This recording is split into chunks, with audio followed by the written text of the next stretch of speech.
To Eyes Wide with Sonali.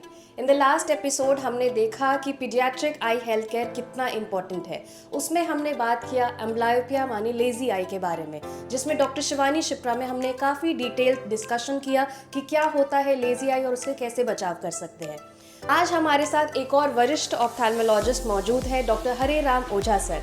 और बच्चों में जो आंखों की समस्या होती है, जो बच्चों की आंखों से आंसू आते हैं, सर से बात करने वाले हैं। Welcome sir to eyes wise with Sonali. तो सर, क्या होता है बच्चों की आंखों की समस्या और उनमें आंसू की समस्या, ऐसी क्यों इतनी गंभीर बीमारी है? ऐसा है ना कि बच्चों के जो जन्म से आंसू आते हैं उसे हम लोग मेडिकल की भाषा में कंजेनाइटल नेजोलैक्राइमल डक्ट ऑब्स्ट्रक्शन बोलते हैं या CNLDO बोलते हैं। इसमें होता क्या है कि जो आंसू की नली जो नाक में खुलती है वो आपको निचले सिरे में बंद रहती है। वो जनरली बहुत वजहों से बंद रहती है, लेकिन इसमें जो नॉर्मली जो बच्चों में रहता है वो एक झिल्ली की वजह से बंद रहती है। ये झिल्ली सारे बच्चों में रहती है जब वो गर्भाशय में रहते हैं, बट जैसे ही उनका जन्म होता है और वो रोते हैं या दूध पीते हैं तो वो झिल्ली प्रेशर डिफरेंस की वजह से फट जाती है, तो उनका रास्ता क्लियर हो जाता है।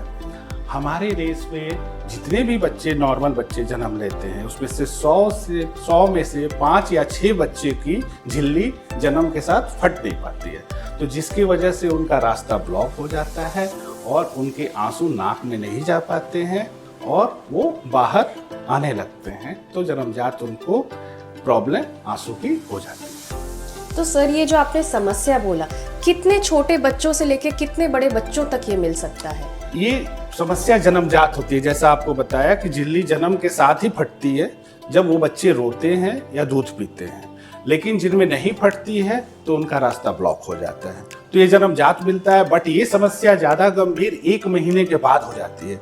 1 महीने के बाद गंभीर इसलिए होती है क्योंकि आंसू बनने की प्रक्रिया मेनली हमारी जो शुरू होती है वो 1 महीने के बाद ही होती है। जो लैक्राइमल ग्लैंड फंक्शन जो प्रॉपरली करते हैं 1 महीने के बाद करते हैं, तो 1 महीने के बाद उनकी समस्याएं ज़्यादा गंभीर दिखने लगती हैं। सर, इस बीमारी का लक्षण क्या क्या होता है बच्चों में?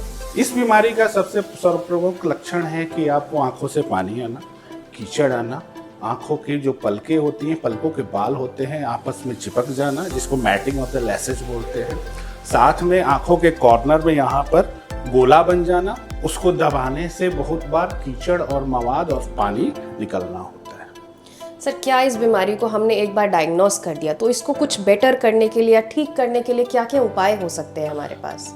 सबसे पहले तो ऐसा है कि ये जो समस्याएं हमारे देश में 5 से 6% बच्चों में होती है जो नॉर्मल बॉर्न होते हैं, उनमें धीरे धीरे करके अगर शुरू में फटते नहीं है झिल्ली तो बाद में भी धीरे धीरे करके झिल्लियाँ फट जाती हैं। या नहीं होती है तो फिर हम लोग लैक्राइमल सैक कंप्रेशन करते हैं। वहाँ पर लैक्राइमल सैक में जो अब कलेक्शंस रहते हैं उससे दबाव देते हैं झिल्ली पर ताकि वो फट जाए। अब सभी को समझना ज़्यादा जरूरी है कि कैसे प्रॉपर वे में लैक्राइमल सैक कंप्रेशन करना है। तो सर, आज हम आपसे सीखेंगे कि इसको प्रॉपर्ली कैसे किया जाता है। तो हम आज आपके लिए डेमोन्स्ट्रेट करके दिखाते हैं कि ये मसाज, जिसको क्रिगला मसाज भी कहते हैं, exactly. इसको कैसे किया जाता है और सही टेक्निक क्या है क्रिगला मसाज। सबसे पहले हमें लैक्राइमल सैक कंप्रेशन का प्रिंसिपल समझना है कि लैक्राइमल सैक कंप्रेशन का प्रिंसिपल क्या है। इसका प्रिंसिपल ये होता है कि हमें जो झिल्ली होती है, जो मेम्ब्रेनस ऑब्स्ट्रक्शन होता है, उस पर हाइड्रोस्टैटिक प्रेशर क्रिएट करना होता है by the collection of the fluids in the lacrimal sac. जो लैक्राइमल सैक में कीचड़ पानी जमा रहता है उस पर दबाव डालकर हाइड्रोस्टैटिक प्रेशर क्रिएट करना है हमें मेम्ब्रेनस ऑब्स्ट्रक्शन पर, ताकि वो झिल्ली फट जाए। तो इसके लिए हमें एक्चुअल जो प्रेशर पड़ना चाहिए लैक्राइमल सैक पर पड़ना चाहिए।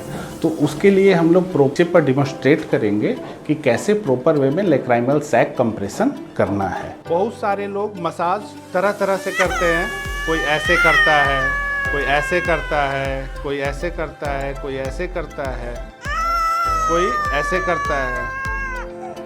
पहली बात, मसाज करने के लिए सबसे पहले हेड को स्टेबल होना चाहिए और एक बार में एक ही साइड का मसाज आप कर सकते हैं। फर्स्ट ऑफ ऑल आप एक हैंड से उसको स्टेबल करना है हेड को, फिंगर्स को ये लोअर लिड के पास कॉर्नर में रखना है और हल्का ऊपर की तरफ डायरेक्शन इसकी रहनी चाहिए और इसे कॉर्नर में दबाना है, इसे कॉर्नर में दबाना है ताकि हमारा लाइक्राइमल सैक पर प्रेशर पड़े।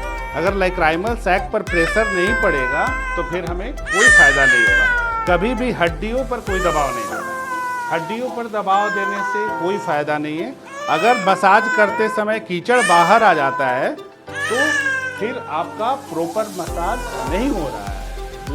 लाइक्राइमल सैक मसाज जो भी होना है उस कलेक्शन पानी और कीचड़ से ही होना है, तो कभी भी उसको कंप्रेशन के समय वो बाहर नहीं आना चाहिए। उसके प्रेशर से ही दबाव से झिल्ली को खोलना है हमें। ठीक, अभी हम लोग एक बड़े पर भी कंप्रेशन करके दिखाएंगे क्योंकि बच्चे थोड़े इरिटेट होते हैं। पेरेंट्स को भी क्या करते हैं, एजुकेट करते हैं उन पर डिमोस्ट्रेट करके, क्योंकि बच्चे अच्छे से डिमोस्ट्रेट नहीं करा पाते हैं, तो इसलिए हम लोग पेरेंट्स पर डिमोस्ट्रेट करके दिखाते हैं कि प्रॉपर लाइक्राइमल मसाज या कंप्रेशन कैसे करना है। हेड को, बच्चे के हेड को हम लोग एक साइड ऐसे सपोर्ट कर लेना है, ठीक है, और लोअर ये इंडेक्स फिंगर से हमें लोअर लीड को थोड़ी ऊपर की तरफ उठाना है ताकि कॉमन कैनालिकुलर ब्लॉक हो जाए और उसके बाद हमें लाइक्राइमल सैक पर दबाव डालना है, लाइक्राइमल सैक पर दबाव डालना है। ये बंद होना इसलिए ज़रूरी है ताकि जो कीचड़ पानी जमा है अंदर से वो बाहर ना आए और नीचे की तरफ केवल प्रेशर डाले। ऐसा हमें दिन भर में 4 बार और एक बार में 8 से 10 बार करना है। दिन भर में 4 बार इसलिए करना है क्योंकि 6 घंटे में appropriate amount of collection lacrimal sac में हो जाता है, जो कि आपको अच्छा खासा हाइड्रोस्टैटिक प्रेशर मेम्ब्रेनस ऑब्स्ट्रक्शन पर डाल सके, और एक बार में 8 से 10 बार करना है। ये मसाज करने के बाद भी ये जो समस्या है वो ठीक नहीं हो रही है, हो सकता है पेशेंट की अटेंडेंट उसे सही से नहीं कर रहे हो या इसके बाद भी पेशेंट्स को फ़ायदा नहीं हो रहा है, तो क्या उनके लिए कोई और सुझाव या कोई और उपाय है? तो बच्चों में अगर 1 साल तक हम लोग लाइक्राइमल सैक मसाज या कंप्रेशन जो है उसको हम करते हैं और ये प्रॉब्लम ठीक नहीं होती है, तो हम उसके बाद प्रोबिंग के लिए जाते हैं। उन्हें हल्का सिडेट करके एक पाइप डालकर आंसू की नली में उसके रास्ते को साफ करते हैं ताकि वो जो ऑब्स्ट्रक्शन है वो ब्रेक हो जाए और रास्ता खुल जाए। ये प्रक्रिया हम लोग करीब 1 साल से 2.5 से 3 साल तक कर सकते हैं। उसके बाद भी अगर नहीं ठीक होता है या बार बार प्रोबिंग करने के बाद भी फेल हो जाता है तो हम लोग ने 4 से 5 साल के उम्र के बाद हम लोग उनको एक्सटर्नल DCR सर्जरी के लिए जा सकते हैं। बहुत बहुत शुक्रिया सर, आज हमारे लिए इतनी सारी जानकारी मिली है बच्चों की आँख के आंसू की समस्या के बारे में। आई होप आप सबको इससे कुछ ना कुछ ज्ञान मिला होगा, कुछ ना कुछ फ़ायदा होगा। ऐसे ही हम बहुत सारी जानकारियाँ लेकर आएंगे आई हेल्थ के बारे में। So stay tuned with eyes wise with Sonali and see you in the next episode.